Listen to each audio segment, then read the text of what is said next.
The past wasn't stupid, it was logical. And that's what makes this uncomfortable. Because if you lived then you wouldn't have questioned these fears. You would have trusted them. We like to believe that before science, people were irrational. That fear ruled everything. That knowledge was rare. That belief is wrong. And history proves it. Science didn't eliminate fear. It replaced explanations. Before microscopes, before data, before controlled experiments, people still noticed patterns, they still observed cause and effect, they still tried to survive. Fear wasn't ignorance, fear was pattern recognition. Without tools. And when fear is paired with logic, it becomes belief. So this isn't a story about mocking the past. It's not about feeling smarter than history. And it's not about judging people who didn't know what we know now. This is about context, about constraints, about how reasonable minds filled gaps with the best answers available. So let's begin with the most powerful fear humans ever faced. A fear that shaped cities, changed medicine, and killed millions. A fear that was wrong, but almost made sense. Fear number 1, bad air. When smell meant death. For most of human history, the deadliest thing in a city wasn't a weapon. It was the air. Not because it was invisible, but because it smelled. If something smells bad, it's usually dangerous. Rotten food makes you sick. Decay attracts disease. Death has a scent. That logic feels obvious, instinctive, even modern. And for centuries, people trusted it with their lives. Before microscopes. Before bacteria. Before viruses had names. Disease didn't spread randomly, it clustered. It appeared most often in crowded cities, near waste, around stagnant water. And those places smelled. Swamps reeked. Open sewers choked the streets. Corpses, human and animal, rotted in the open. Then came the sickness. Fever. Vomiting.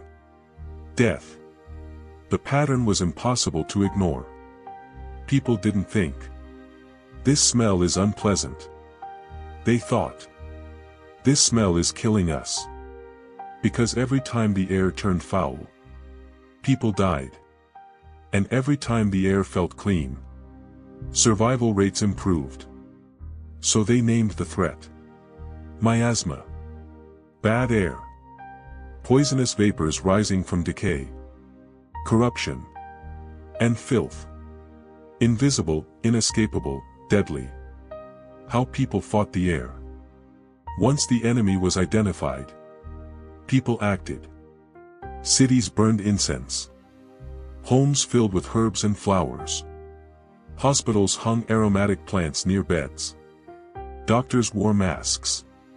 Long beaks packed with perfume. Not for style. For survival. They believed the scent filtered poison before it entered the body.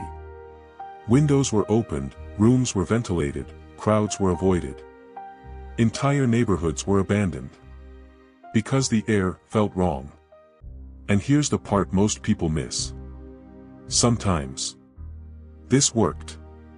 Opening windows reduced transmission. Avoiding crowds lowered exposure. Cleaner streets meant fewer outbreaks.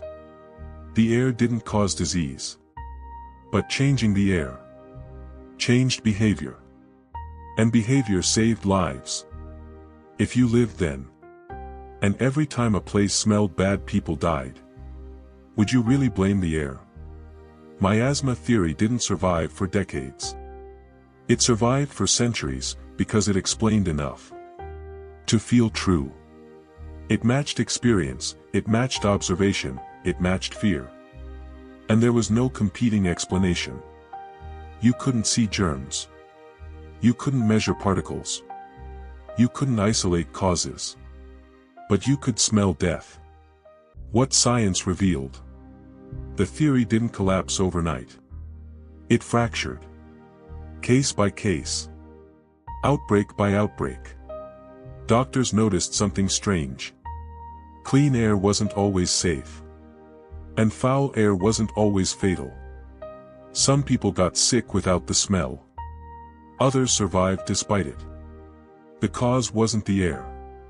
It was what traveled through it. Microscopic organisms. Living, reproducing, spreading. This is where history gets unfairly judged. People weren't wrong about where disease was. They were wrong about why. The smell wasn't the killer.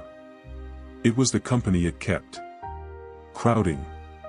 Waste. Contaminated water. Miasma wasn't stupidity. It was incomplete truth. Even now, we still confuse correlation with cause. We blame the visible.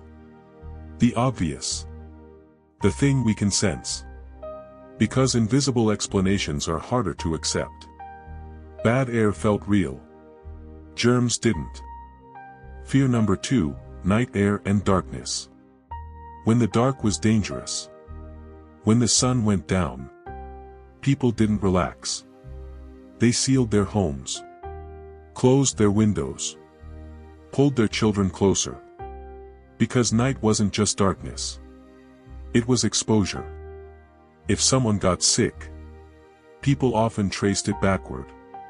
Not to what they ate, not to who they touched. But to the night. The open window, the cold breeze, the moonlight on their skin. Something entered the body while it slept. For centuries, night air was considered dangerous. Homes were built to keep it out, hospitals sealed wards after sunset. Sleeping near windows was discouraged. Cold air was believed to seep into the body, to thicken blood, to weaken organs. People woke up sick. They blamed what entered while they slept. The fear didn't stop at air. Moonlight itself was suspect. People believed it could alter the mind. Cause confusion, trigger madness. That belief wasn't superstition, it was observation. Strange behavior appeared at night. Sleepwalking, delirium, hallucinations. And the moon was always there to witness it. Night brought cold, cold brought weakness, weak bodies got sick. Dew formed after sunset. Moisture covered skin and crops. Dampness felt unhealthy. Sticky. Heavy.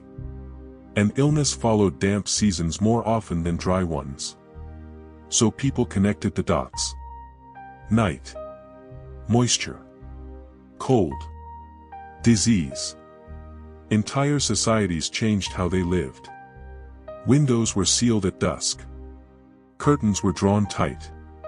Sleeping arrangements shifted inward. Architecture followed fear. Thick walls. Small openings. Minimal exposure. Even language preserved the warning. Don't sleep in the draft. If you watched people fall sick after cold, damp nights, would you really trust the darkness? Night air didn't need to be deadly every time. Just often enough. Often enough to feel predictive. Often enough to become tradition. And like all traditions born from fear, it was passed down without question. Parents warned children. Doctors reinforced it. Buildings were designed around it. What science revealed? The danger wasn't the night. It was exposure. Cold weakened immune responses. Mosquitoes fed after sunset. Damp environments encouraged infection. Night air didn't cause illness. It created conditions where illness spread. The timing was right. The cause was wrong. History didn't fear darkness. It feared vulnerability. Sleep. Cold. Unprotected bodies. The night wasn't attacking. It was exposing. And without understanding transmission, exposure felt intentional. Even today, we still fear what happens when control disappears. When we can't see. When we're unconscious. When we're vulnerable. Darkness hasn't changed, our explanations have. But fear didn't stop at the ground, it looked upward. Toward a sky that changed without warning. A sun that vanished at midday. A moon that bled red. Because when the heavens misbehave, fear becomes cosmic, and cosmic fear doesn't ask permission, it demands meaning. Fear number 3, eclipses and angry skies. When the heavens turned hostile for most of human history, the sky was not a backdrop, it was an authority. It watched, it signaled, and sometimes it warned. If the sun vanished at midday, you wouldn't call it coincidence. You wouldn't call it natural. You would call it intentional, because nothing that powerful disappears by accident. Most days, the sky behaved, the sun rose. The sun set. Seasons followed patterns. Then, without warning, the sun dimmed. The temperature dropped. Birds fell silent. Midday became twilight. Shadows bent. Time felt wrong. People didn't look away, they looked up. Eclipses were rare. Unpredictable. Uncontrollable. And they were often followed by disaster. Droughts. Floods. Failed harvests. Not because eclipses caused them, but because agriculture was fragile. When crops failed months later, memory rewrote the timeline. The sky darkened. Then we suffered. Correlation became cause. If the sky was angry, it had to be answered. People made noise. They banged drums, they shouted. They believed the sun was being eaten, or punished, or stolen. So they tried to scare the threat away. Others offered sacrifices. Animals. Food. Sometimes people. Because when the heavens act, someone must be responsible. If the sky controlled your food, your warmth, your survival, would you really ignore its warnings? Eclipses didn't happen often, which made them stronger. Rare events imprint deeper memories. They feel important. And without prediction, there was no reassurance. No countdown. No explanation. No control. Only interpretation. Understanding the sky required math, geometry, timekeeping, observation across generations. Most societies didn't have that luxury. They had crops to protect, families to feed. Fear filled the gap knowledge couldn't reach yet. What science revealed: eclipses aren't messages. They're mechanics. Predictable. Precise. Indifferent. The moon crosses a path. The shadow falls. The light returns. Nothing is angry. Nothing is watching. Here's the uncomfortable truth. Fear didn't come from ignorance, it came from scale. The sky was too large to question. Too powerful to ignore. Control removes fear.